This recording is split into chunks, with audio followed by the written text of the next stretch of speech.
I don't want nobody going with me that ain't following instructions. I don't. Right. Leave your child at home. I was leaving my kids at home thinking me and you on a date and we taking your daughter out. Like right. You know I have children too. Why aren't you saying, hey, let's take the kids out? Instead of it just being us and just only your child.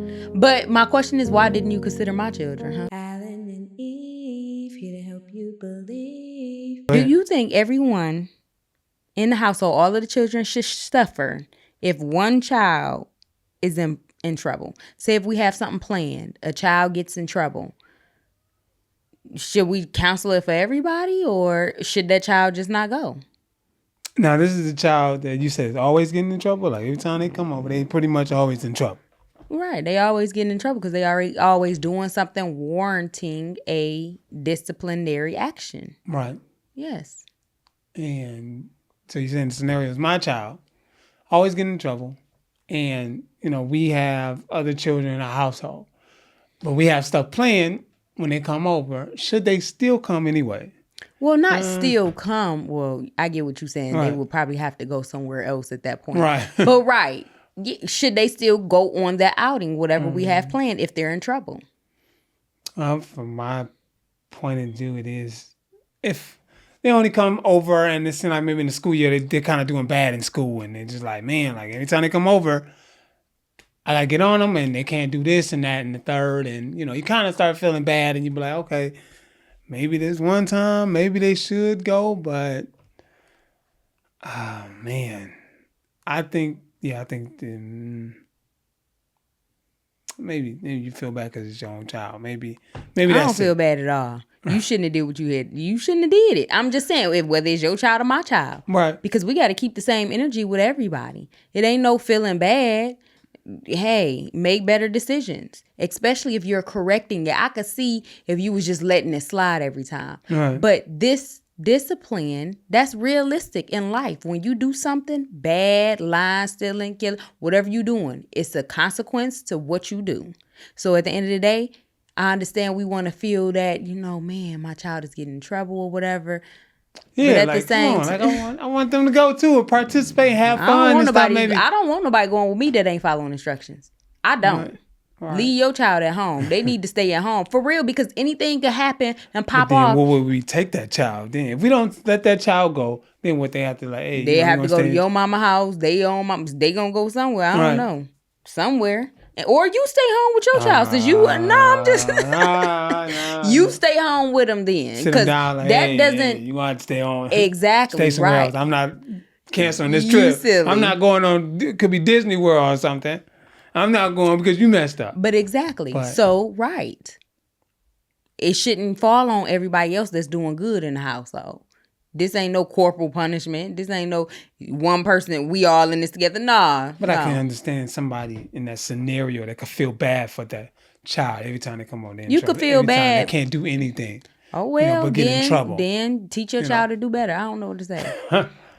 For real. Like, to teach your child to do better. Like, I don't know what it is. If they're not capable of doing better, that's one thing. Right. But then we need to have that conversation then. If they just not capable, then, you know, every time. I feel like this. If you are not capable of behaving, then you shouldn't be going nowhere. You gonna go out and embarrass me because you're not capable of having self-control until you learn that, or until somebody work with you or whatever and get to the point where you are going to be, you're not going to be embarrassing me out there in the streets, doing whatever, talking back to me, or, you know, whatever it is, just not following instructions. You could be in danger. Right. So that's all I'm saying about that. Okay. Yeah. I mean, I just feel bad. I feel bad. Let's go to the second scenario. Yeah, we're trying to stay on track here. So if y'all see me swinging my hands, it's not to beat them up. It's okay. The next scenario. Yes. She rushed. She said her point, then she rushed my point. I'm sorry. So I ain't really get my point, but it's all right. Said you always plan outing on stepchild schedule. Okay. Different scenario. Okay. This stepchild. First of all, what are you doing? You just asked the question. I'm supposed to be answering it. Oh no, I was giving them a little scenario what I mean. Oh, I'm sorry. Yeah, I'm trying to give them trying to fill in the. Hurry up. Okay. All right. This child, they're doing good. Okay. They're not doing bad in school. Okay. But they come over every other week. Okay. Not weekends, just every other week. Mm-hmm. Some weeks, or y'all might plan something, they're not there. Okay. And it's like, how do we handle this? How does somebody would handle that? We can't wait until that child get there, and they only do it when they're there. Right. How would you handle that situation to balance it out, to keep it balanced in the household where people don't feel left out all the time, right, and they can enjoy themselves as a family, and we can get together and build that bond together? Right. So I would just say for me, what I would do and what we have done is just making sure that we plan outings when everyone is together. But I'm not going to say I'm basing every outing on when your child is here and when your child is not here, or where my children are here and when they're not here, because we've had situations where we've had to go without either one of our children. Okay. So no, I don't think that that's a healthy situation to start that practice on. We got to make sure everybody is here all together, because things might arise like you brung up. Somebody might be sick. So is that counseling the plans for everybody because one person is sick? Or again, going back into being in trouble, is that counseling the plans because somebody is in trouble or on punishment or not doing well in school? So no, Right. But another thing that I thought about when we was brainstorming these ideas is talking to that child first. If they can't, if we're planning something and it only happens on that weekend that they won't be there. Okay, because sometimes kids can be like, "Oh, we did this, nah," and making fun of that child, trying to tease them and stuff. Or maybe not even making fun of them, just being able to express their excitement about what they did. Right, or maybe they're not. Maybe they are. They're trying to express themselves. They just expressing themselves. But I think the parents should get to that child first. Like, hey, we took the other kids or your siblings out to do X, Y, and Z. Mm-hmm. You couldn't join, or maybe you were sick or out or in trouble. Just letting you know. Or you was just simply at the other parent's house. At the other parent's house. These other kids in this household don't get to go where you coming back like, oh, my mama took me to Disney World. My mama took me to, or my daddy, whoever you with, took me to. Oh, I'm in 5 different sports. Ain't nobody in sports here, or whatever the situation is. I mean, come on. Right. Okay, right.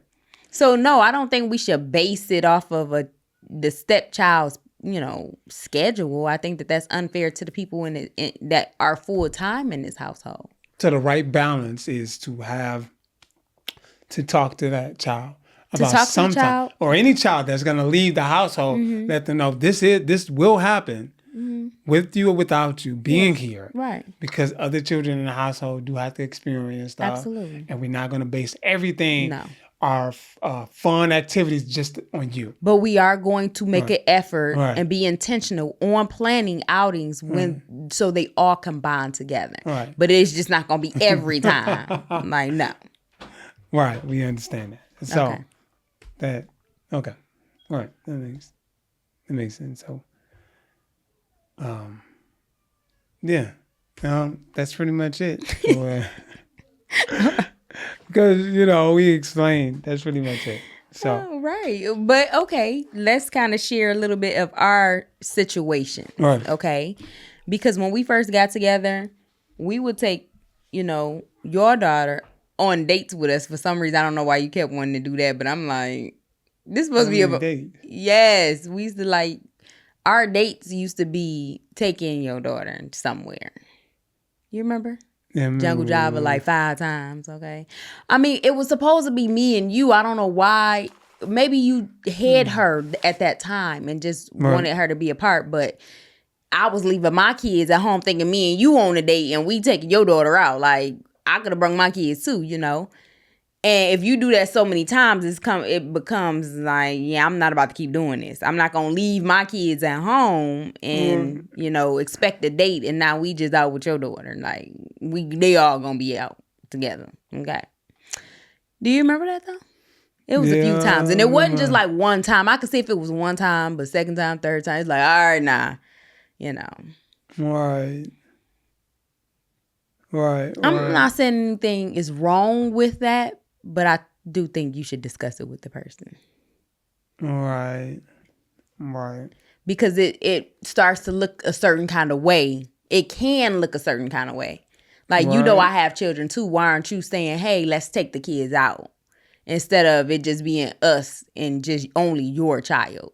That could become a problem for some people. And some people might not be like me and speak up about it. Like, I'm very assertive, so I'm going to, you know, just express how I feel. Everybody is not like that. Some people internalize it, you know. And so, yeah. What was your thought process when you was doing that, though? Like when I don't remember really. Okay. Yeah, I don't quite. It was just it was like something natural, right? Like you just bring your child. But my question is, why didn't you consider my children, huh? You see how you started this up? I don't remember. I don't, yeah. Okay. Well, this is why we're having this conversation, because some people may not have that perspective or look at it like that.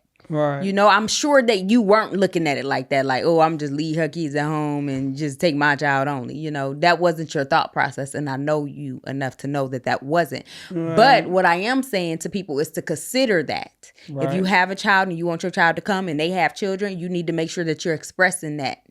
You know, maybe one time, but don't make it a habit of doing that and leaving the other kids out, because you starting off on the wrong foot with that. It could look a certain kind of way. Right. Yeah. Are you gonna say your line? When is he gonna do something right? Right. When it is right, exactly. When is he gonna finally do something right? Yeah. You do a lot of things right. We're talking about before we got to this place that we're at now. Yeah. That's true. But we just want people to be aware. We just want people to be aware of this whole situation. Now, the last question here is it okay to have separate outings with just your biological child? So, that will be the next topic. Let me give you the situation, though, before you get into it. Let me give you the situation. Right. Okay, you have a biological child. Maybe your biological child is not in the household. You see everybody else that's in the household, but your biological child is not in the household. And you know, want to go out and see that child. So y'all have like just alone time. But the other kids in the house see you, but don't have individual alone time. What do you think? Well, that should be topic for the next video. We are going to see y'all there. We appreciate y'all for sticking around. We thank y'all. This is Allen&Eve. And we're here to help you believe. Please write your comments and your thoughts. Okay? Just write them down. Let us know. I don't care if it's good or bad. If you want to go off, go off. Okay? Right. Because we all are different and we have different thought processes. And somebody might say something, I'll be like, you know what? I didn't think of it like that. I understand that. Right. But if you don't ever say nothing, you just manifested anger and hate towards somebody, like, they wrong for saying what they said, but you never express yourself in your opinion. Nobody ever knows, you know? So we love y'all. We appreciate y'all.